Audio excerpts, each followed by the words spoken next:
Thank you, Alex, as always. Thank you, everyone, for being here. With so much going on in the world, I think we feel now more connected than ever. And I think the opportunity will be to continue to find ways to be engaged and in connection with one another. And I'm hoping that our webinars that we've been doing now for a long time continue to be a resource for that. This work and what we'll be talking about today really is a reflection of my life's work, and super excited to share it and look forward to your participation and feedback and ongoing engagement with this material. As we often say at In Rhythm, all this is a work in progress. Nothing of it is set in stone, and we're continuing to evolve it and allow it to emerge in a way that would be beneficial to life. So with that said, we're going to dive in. There's a lot of material here, so hopefully I can stay within the time frame that we've all committed to. The topic today is monitoring organizational health. And actually to dive into that, I would be remiss if I didn't start with recognizing that we need to ask the question, why is it important to monitor? And I think for many of us, monitoring, and this has been the case for me in business for a long time, was done at most of the time in a reactionary way. And when something was wrong, then we would go in to figure out why it's wrong, to monitor what happened or what didn't happen. And so when I think about why is monitoring important, I really begin to see key things. One is understanding. Being able to seek to know versus just guess. This idea of being proactive in understanding what the dynamics are. And then always embracing the idea that the conditions around us are in constant change. And knowing that it's in change, the more we understand it, the more we're proactive, the more we recognize it, we can be, we have the ability to be adaptive to those changing conditions. And so when we think about this, though, there are all kinds of different types of monitoring, and the question becomes, are they all equal? And that seems to be an odd question, but it really makes sense when we think of, so what kind of monitoring is this, right? That would be monitoring, you know, the EKG of what's happening in our bodies, right? And here we're monitoring maybe speed or how much the engine is working to be able to generate that speed, and maybe it's, you know, how much fuel we have to be able to get to where we want. And then there's monitoring that's monitoring, say, the temperature of an environment. And one that's monitoring the quality of the air around us. The thing is we all recognize that the monitoring is really dependent upon the context. So of course we wouldn't want to use a fuel gauge to monitor my heartbeat, and we wouldn't want to use a temperature gauge to monitor the rhythm of or what the atmosphere is doing. So for us, it's recognizing there's a pairing that needs to happen, a matching of the context that we're in and the monitoring that we're doing. And that becomes really important as we dive into this. So when we think about monitoring, and in particular, when we think about monitoring when it comes to, say, like a machine, you know, what are the kind of things that we're monitoring for? Most of the time, I think we're monitoring for productivity and output. And even some of the things that we just showed in reference to those devices. You know, the RPMs on the dashboard of a engine of a car, and how fast you're going, and how much fuel you're using is all about productivity and output and efficiency. So when we think about a machine, it really is about us really getting clear how far we can go with something and how little we have to do to get there. And that has really influenced a lot of our thinking, right? It continues to, I'm just now reading this. Is my sound not working? Maybe, sorry. I was waiting for a good time to interrupt, Trey. Would maybe try removing your headphones. There's a little bit of feedback coming from your end. Okay. Sorry, everyone. The realities of the virtual world. Let's try that and see if it's better.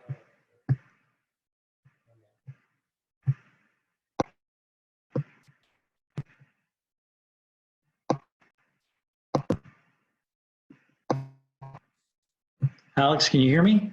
Yep. How does that sound? That sounds better. Okay, great. So when we think about this monitoring and this productivity and the efficiency, it really is about how far we are trying to go with something with the minimal amount of input. Now, what's interesting is what's the situation that we find ourselves in often is recognizing the power of that kind of monitoring. So when you think of a machine like this, you know, is it appropriate to monitor productivity and efficiency for a machine? Yeah, of course it is. It's what we want. We want to know that that machine has the ability to produce as much as possible with as little amount of input as possible. Now, when we think about that machine design, we recognize that that machine design is all around this idea of engineering best practices, because we want to be able to build machines in a way that allows us to repeat it over and over and over again so that it's reliable, and that we can then monitor that reliability so that we can increase the productivity. So those best practices leads us into enforcing this idea of prescriptive structures or this prescriptive design. And the reason being is because if it's worked before, we know it can work again. And so we use that kind of process as a means to allow ourselves to repeat this reliably over and over again. And we hope that in doing that, we are able to increase productivity over time. And that increase in productivity is all tied to this designed process. Now, what we know is that the machine design works, and it works extremely well. The question is when we get into talking about organizations and organizational health, we ask the question, what's the dominant design or dominant design model for organizations today? And when we really sit back, I'm sure some of you, some immediate things come to mind. I've heard people talk about hierarchy or top down, but the thing that really dominates our language, our designs, is this idea of a machine. And there's a reason why I started where I did in terms of talking about the power of the machine and how it works. And because of its success of the machine, it's now been applied to all kinds of different contexts, especially organizations. And so here on your left, you see your business as a machine, where departments are cogs and the whole organization is the machine, and the output is profit. And then on the other side is the economic engine of a state in the US, where cogs are logistics and development and industry and markets, all to produce more outcomes as a result of its design. And we haven't stopped there. We've actually taken it further in that we've applied this to even the human body, right? This is a really old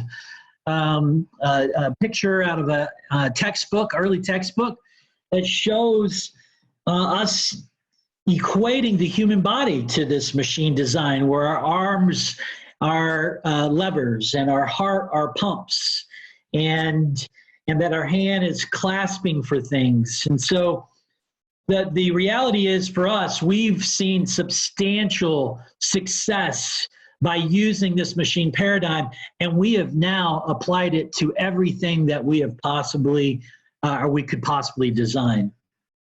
Now, what's interesting is we have to ask ourselves how it shows up in our everyday lives, in our language, like working like a well-oiled machine, or I don't have enough bandwidth for that, or we got to dial that in or move the needle on this.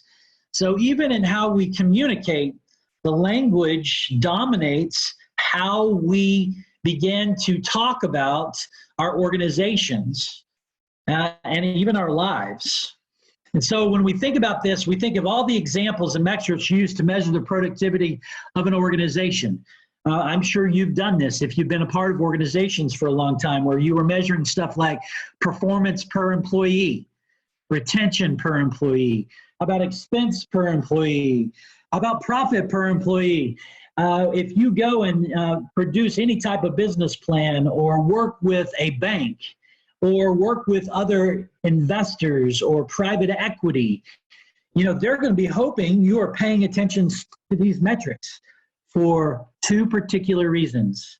Because they want to know that you can take the energy that is in an organization as far as you possibly can. So back to that analogy of fuel in a machine, what's the ability for go as far as we possibly could go with as little input as possible. And what's interesting is it creates some real challenges. And so when you think about this, when you think about people and you think about organizations, and you ask yourself the question, is productivity and efficiency the most appropriate indicators for monitoring an organization? And a lot of people say, absolutely. That is exactly how we do it, because that's where our success has come from. But I actually say, absolutely not.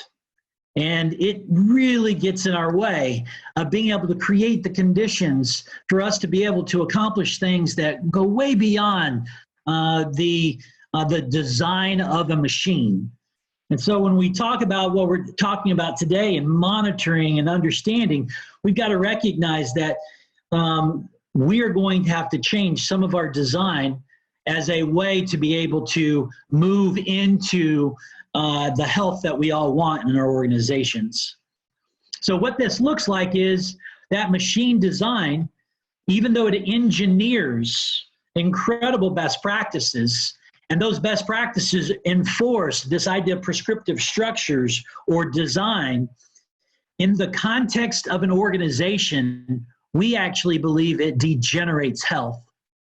In the context of a machine, it actually increases productivity and efficiency. But for us, it doesn't in the context of an organization. So it does not work for organizations. And so with that in mind, what we find is that that design really starts to create this kind of feeling in people. And how many of us want to be seen as cogs or worse, parts in a machine? But that is our current design. And what's interesting is because our current monitoring is designed by and for machines, it's not surprising that we are not being able to monitor at times what is actually happening in our organizations. So when we think about this, we ask ourselves, what about a different design? So what about this as a design?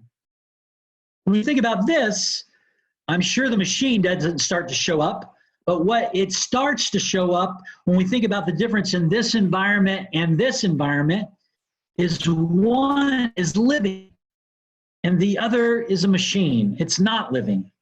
And just like I was showing in the very beginning, where in one context you can use monitoring to really understand it and actually increase the efficacy of what's going on. In another, it actually could degenerate the entire environment. So when we think about a living system, what do we think is its primary measure? If productivity and efficiency is the primary measure for a machine, what is it in a living system? And we believe in a living system, just like we're experiencing in our world right now, is health. And what we really believe is we need to take monitoring and change it to be appropriate to a living system so that we can monitor the health of that system.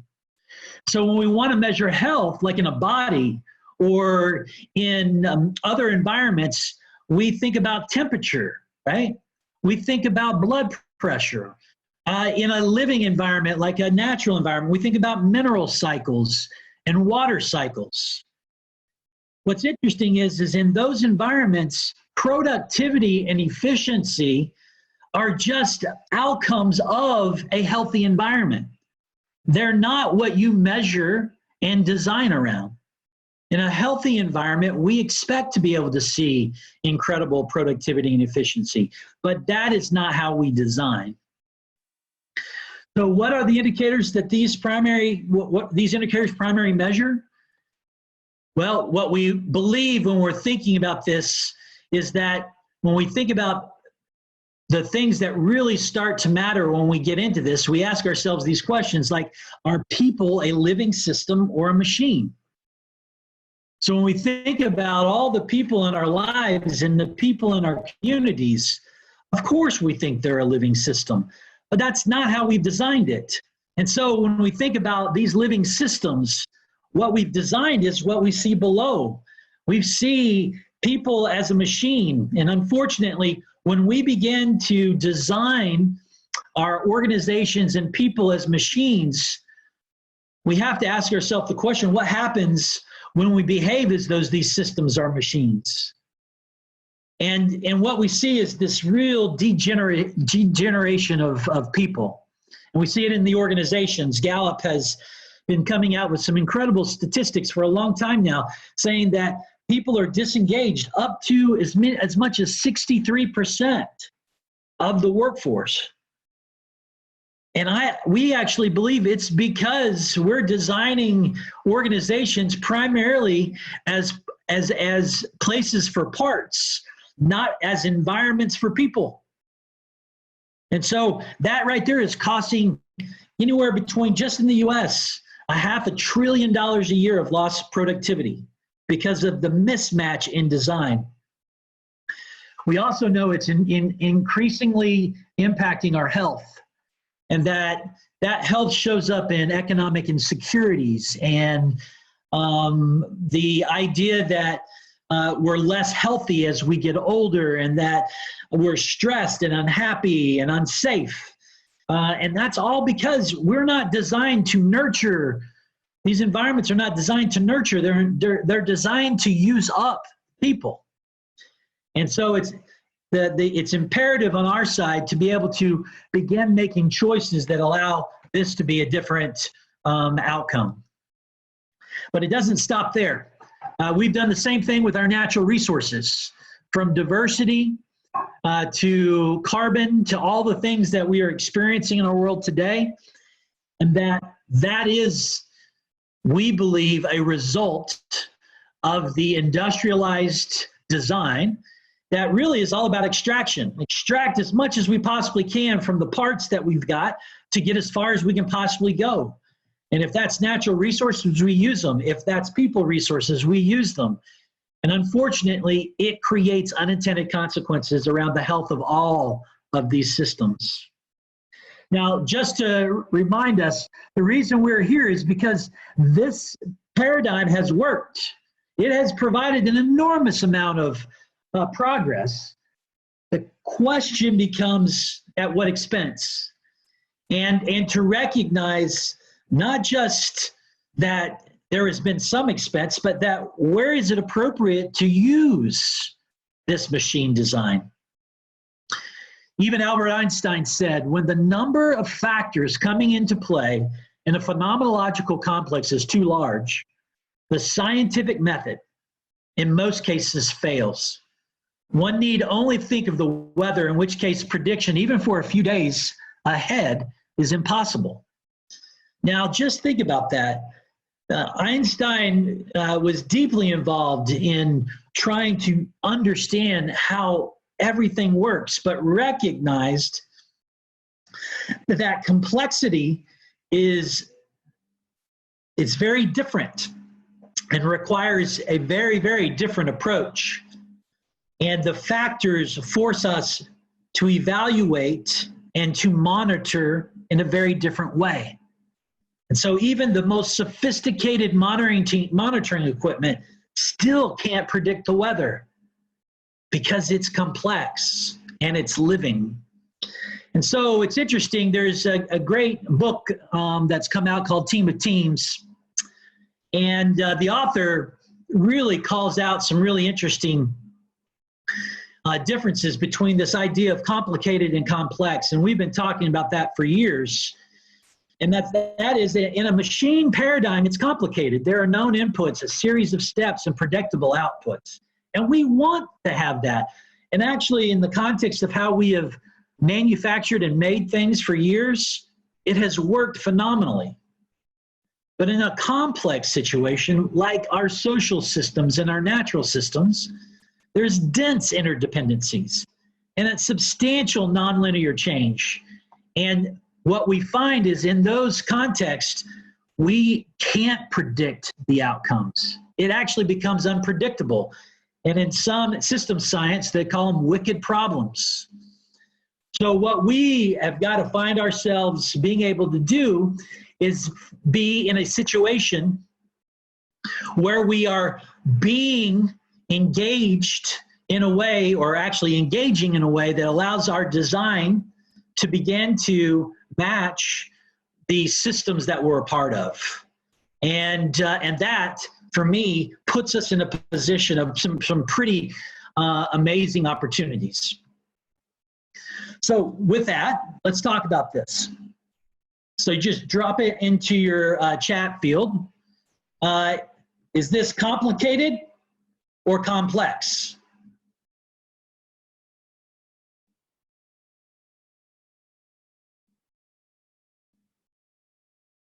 Any thoughts? Hearing some people say complicated. Yes, complicated. Yes, all of this is complicated, and the reason is it's a complete set of instructions. We can figure out how to build it based on, designing in a specific way that it was designed to move. Now, when you think about this, complicated or complex?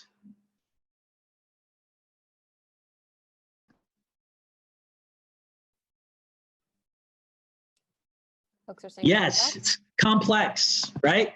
So in this situation, it requires a completely different approach.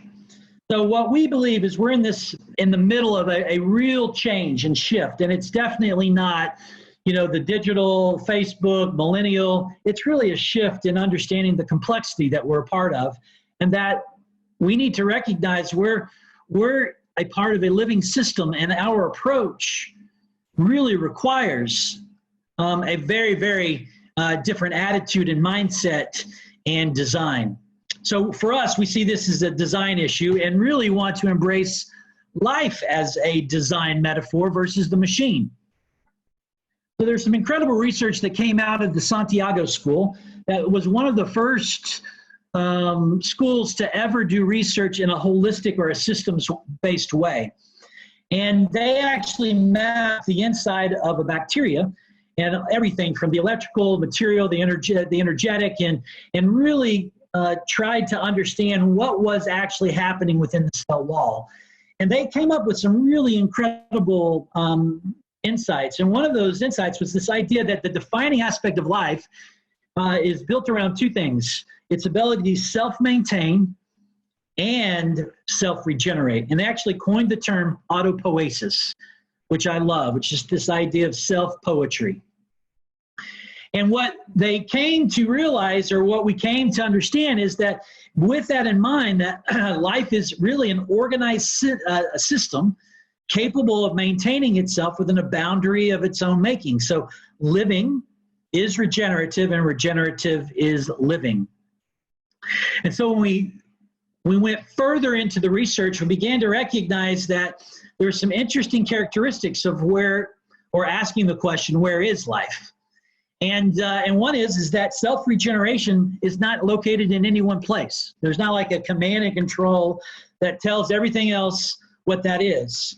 It's also dependent upon its interconnection, and that actually life itself is extremely emergent, and that all the parts of the cell and the relationships are holes within holes, and that each of those holes are self-poetic or self-regenerative systems, holes within holes.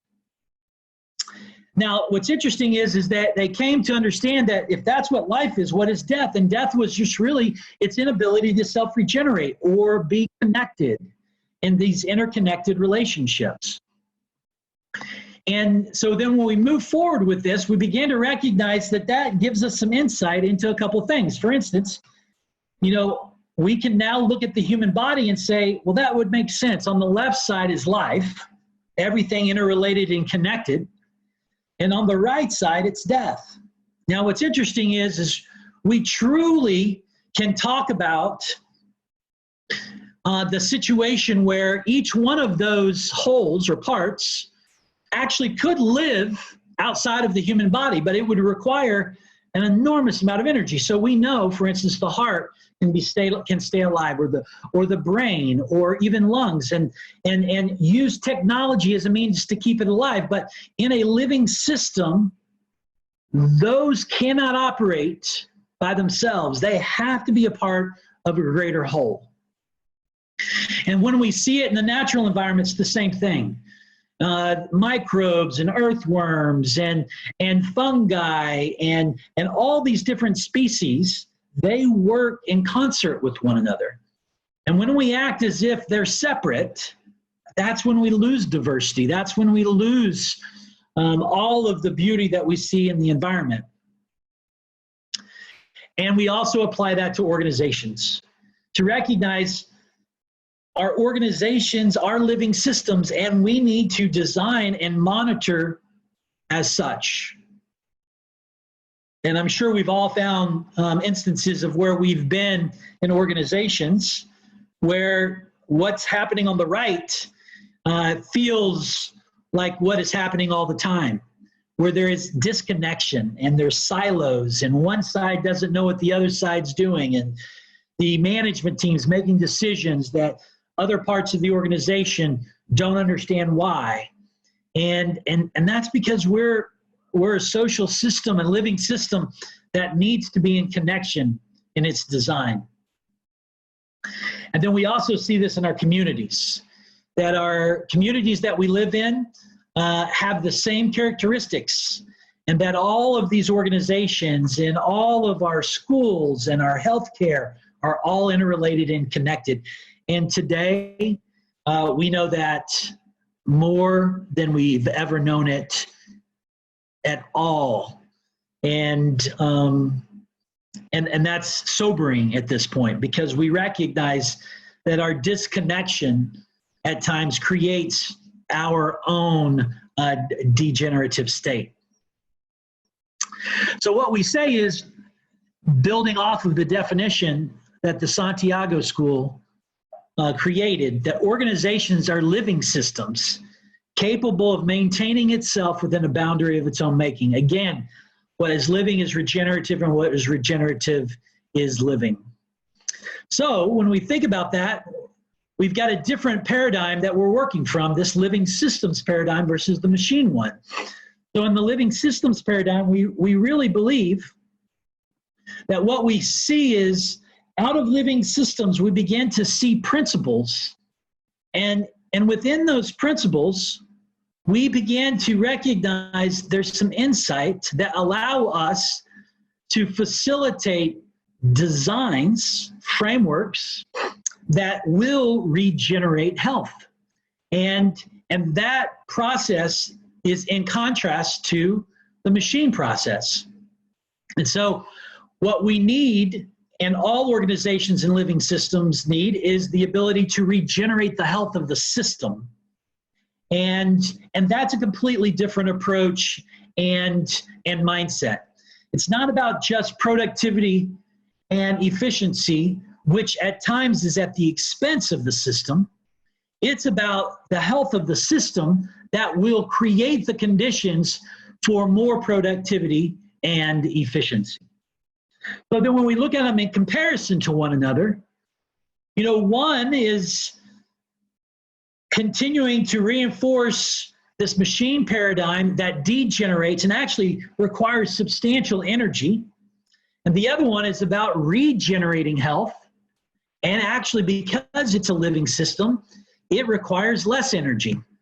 And then we begin as a society and different people within that system began to work through the idea of helping everyone in the shifts that need to happen as we move from a degenerative machine design into a regenerative health design. So with that regenerative, what we call ecosystem, we realize that these principles become really important for us to both design around and monitor. And that's what we're going to realize is what we're monitoring really is what we call intrinsic health of the system versus just the productivity and the efficiencies that we're so used to monitoring in systems. And so we use these principles, holism, which is this interrelated and interdependence that needs to have or that exists in our living systems. Mutualism, the inherent value and dependency on the other. Uniqueness, recognize the uniqueness in one another and the originality and the possibility of genius. Evolutionary, which is this dynamic balance that happens when we know we are within an environment that's constantly changing. To recognize that in those systems, the principle of nodal, which is an incredible redistribution and a redistribution of both power and resources as a means to be able to regenerate across the entire system. And that the system itself is developmental, that it creates the conditions for people to grow and mature versus static and replaceable. So when we think about principles like that, we also then be recognizing, so what's the contrast? So if we've got life's principles on one side and this mechanistic design on the other, maybe it can give us some real interesting insights into what it would look like if we're comparing them. So here, holism. So if you guys have a couple of minutes, just what's the opposite or what's the mechanistic perspective of holism?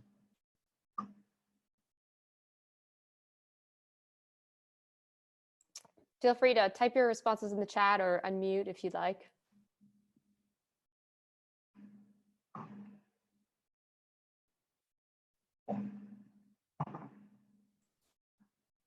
Great, reductionism, perfect. Limited perspective, great. Yeah, when we think about the opposite of holism, we get into some things that begin to recognize that instead of it being all related, we find ourselves reducing or compartmentalizing. Perfect. And that design works for a machine. It's perfect, but it's not good for life. And so when we think about the difference of holism is silos and it's divisible, which is not the case in life. And then mutualism. What's the opposite of mutualism?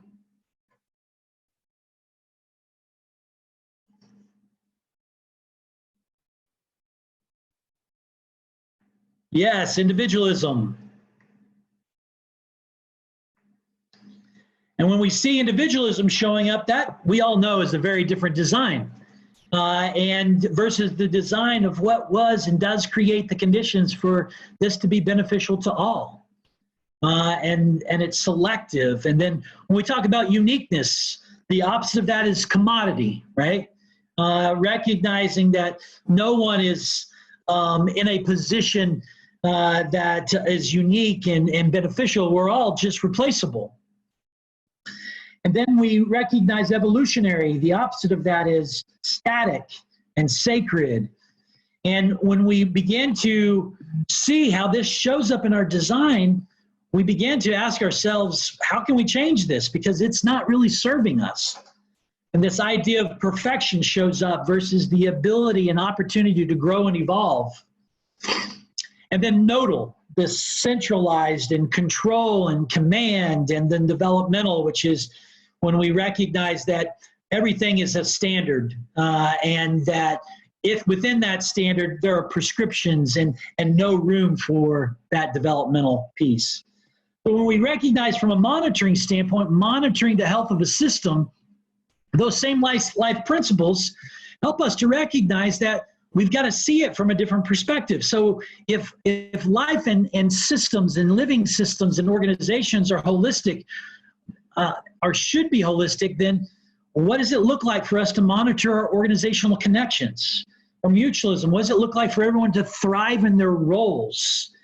And uniqueness, what does it look like for us to ensure the entire person is engaged and a part and bringing their entire self into their job and their role? And then evolutionary, which is what are the current structures? Are they able to evolve and change and work with the changing environments? And to know that nodal is beginning to recognize that too much control and too much centralization actually creates more risk in a system versus the system being able to be more resilient in a nodal. And then developmental, does the current design allow for growth? So when we think about what's intrinsic in the health of a living system, these are the things that we look to monitor, not productivity and efficiency. Actually, that's quite easy. This is where we should be challenged to begin to understand what is the regenerative capacity within an organization or a living system. So knowing that, we just spent some time talking about we're paying attention to principles, but then we also want to move to what we call these flexible frameworks. And so this is what we call the regenerative framework. And you'll notice that some of these sections are pretty normal, but some of them are not. They're very different. And one of the things in particular is we actually encourage us to take an approach that every organizational system can monitor its health. And so instead of just structures and the work that we put a lot of time and energy into in an organization, we actually encourage an organization to begin to understand what it means to monitor the health of that environment and to understand that the health of that environment is different than any other environment. And so the context becomes extremely important in that design. So when we think about flexible frameworks, in contrast to this mechanistic design, we've got some interesting things to allow us to understand what the tension is. And so on one side, we've got this context that allows us to have something unique and flexible and meaningful to whatever context you're in. And on the other side is it's a one ideal design for all, right? I mean, that's the beauty of the machine design. They design a machine, and that machine, it can be used and deployed in all kinds of different environments. But in the living environment, what we believe is it degenerates the health of that system. So when we think about health in this flexible way, in the framework of regeneration, we think about productivity and efficiency in that mechanistic design, because that's how we measure. I mean, we have been trained to measure that way. If an organization is not creating enough profit, something's wrong with the organization. If it's not efficient, something's wrong with the organization. And I would actually say that we can create incredible productivity and efficiency at the expense of the system and the health of that system. And so when we think about structures in the flexible way, they need to be able to evolve like we saw in the principles. In a mechanistic way, again, they're static and sacred, and it's all about perfection. And in the work that we're all doing in all our organizations, In that flexible, regenerative way, it's emergent and it's responsive. And in this mechanistic design, it really is about best practices and prescriptions, because the work is designed to be just that, a linear extension of its work. And here we're looking for it to be emergent and responsive to what's going on. And you know, COVID-19 is a perfect example of like this. Some of you guys have probably spent some time just recently. We helped some organizations in this process design strategic plans for 2020. And all of those strategic plans are now thrown out the window because of COVID-19. And what does it look like for us to create an environment where we can have a strategic response to changing conditions versus be reliant upon prescriptions and best practices that are not applicable to our context? And the thing I love about regenerative or living systems is the opportunity for abundance. And that means we get to see things that happen that are not necessarily expected. And in that mechanistic design, there is no emergence. It does what it's only designed to do. And the beauty of a living system is the potential is so much greater and so much more meaningful. When we think about this flexible frameworks, we also then want to recognize some really incredible things around why it's important to design it and the monitoring around it to be different than this mechanistic design. So in our context, like we were talking about, we want to deeply get into the why. What is the why? A lot of incredible information out there and work from people like Simon Sinek and others to find that deep why. And there's a lot of cultures, indigenous cultures, who have built incredible amount of deep work around going deeper versus just trying to produce. So that quality of life and behaviors that we all know need to exist to be able to lean into these deep whys within our organizations. And then in the health context, what we're monitoring is really around building capacity. And that's really different. What does it look like for us to nurture capacity in an organization where it grows over time? And that's what we're monitoring and paying attention to, and that the connections become deeper and stronger and more meaningful. And that structures, we're really looking to make sure that structures are no longer sacred, but that they evolve. And we're monitoring for that, and we're responding to all of the changing conditions. And that the work is not at the expense of people. So we're making sure that when we design work, that when we are doing our strategic priorities and our products and programs and all of the technology and tools that we use, that that's not at the expense of people, that it really is enhancing the health of the environment that we're a part of. And that abundance, we're beginning to actually monitor for that emergence and what is the unpredictable outcomes that really create incredible opportunities and potential in organizations. So this is where we're spending a lot of our time, is recognizing that monitoring is around principles, and monitoring is around frameworks, and monitoring is around shifts. So we talk about monitoring these shifts and tensions that exist in an organization, and moving from parts to wholes, and competition to collaboration, and recipes to responses, and prediction to pattern, and extraction to equity, and the centralized power to decentralized empowerment. These are the things that we want to be monitoring, so that when we see a situation like this is from our friends at the Savory Institute, where most of us would look at this and we'd go, man, it's bare ground, it's degraded, there's nothing there, it doesn't have anything of value. But when you just change the management, change the design, monitor for the health of the conditions, what we get is incredible outcomes.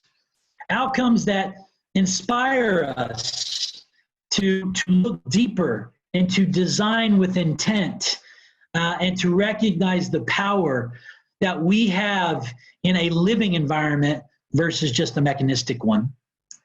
So the temptation is to lead as a chess master. That's kind of how we've designed our systems, controlling every move, instead of as a gardener, enabling rather than directing, the leader taking a hands-off and eyes-on approach, and maintaining an ecosystem where organizations operate. And what's interesting is most of you wouldn't guess where this comes from, but this was the general of the war effort in Afghanistan for the United States.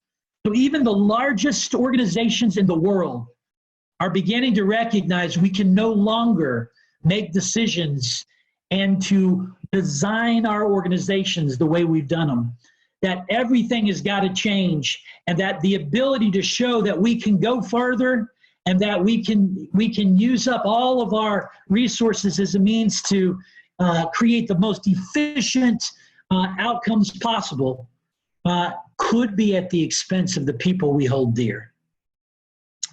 So here at the in Rhythm, we've developed what we call Organizational Health Index, which is a way for us to monitor these kinds of conditions, and that we see them in stages of degenerative, transactional, and regenerative. And this is to help us begin to recognize how we monitor the conditions that create the abundance that we all want. And then this is an example of how we, of a report of where we're showing people using that same design I just showed you, of where they are in these different stages as a means to address, the principles, the frameworks, and the shifts and tensions that exist in organizations. And to know that this helps us to be able to plan and design in a way that creates conditions for health. So for us, regeneration is a living, evolving, and naturally functioning environment where abundance and resilience are recurring outcomes of its underlying health. So for you and for me and organizations, you can replace environment with a naturally functioning organization or a team or a country or a community, but it's all because it's a living environment, and that means our design and approach should be different. So for us, we really just want to end on this, that regenerative monitoring is all about monitoring and understanding the conditions, which is all about the principles of design, that we are continuing to tweak and change the structures and the processes that allow for emergence and potential, and that we are maintaining attention on all the shifts and the tensions that exist, and that within those shifts and tensions, we know there are outcomes, but we want those outcomes to be emergent and recurring and a result of the health of the system. So I just want to end with this, and we can open it up for a few questions over the next 10 minutes. Danella Meadows is a famous system scientist who's no longer with us. And what she said is, the world is a complex, interconnected, finite, ecological, social, psychological, economic system. And we treat it as if it were not, as if it were divisible, separable, simple, and infinite. Our persistence, intractable global problems arise directly from this mismatch. And I truly believe, just like she said, that if we changed our design and our monitoring to reflect the living systems design, what happens in our organizations will be beyond what we could possibly imagine. Thank you.